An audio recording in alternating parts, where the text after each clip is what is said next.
Hello lovely soul and welcome to this behind the scenes video. This is part of my behind the scenes series where I go behind the scenes of a card reading, an angel message and card interpretation I have done that week, and I explain something about that reading. This week's card was taken from Amanda Lovelace's Believe in Your Own Magic. And the card that the angels wanted us to work on this week and to send their message through is this one, Voyage. You already have all the answers.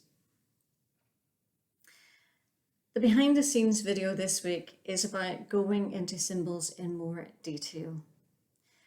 When we find a symbol on the card, I teach all my students how to interpret the meaning behind symbols, to interpret cards using symbols, because then you get such a personal message. You will get a deeper message than you could ever get by just reading the guidebook.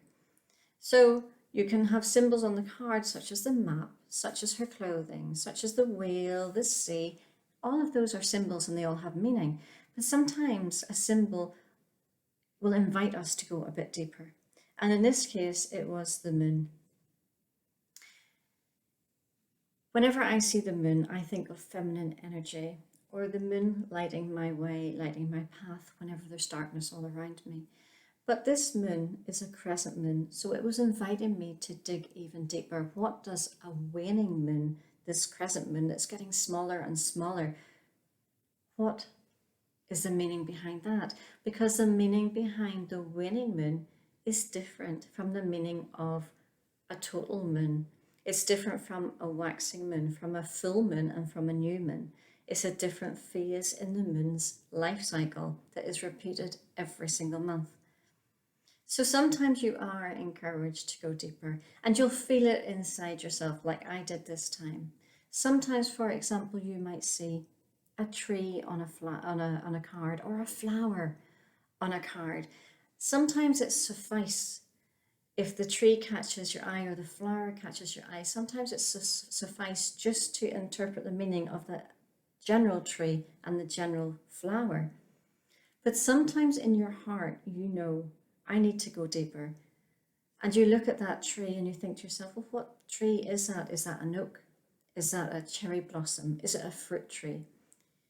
And the meanings behind those specific trees will be different than the general meaning of a tree. Same with flowers. Is it a snowdrop? Is it a daffodil? Is it a rose? Is it a lily? Is it a lotus?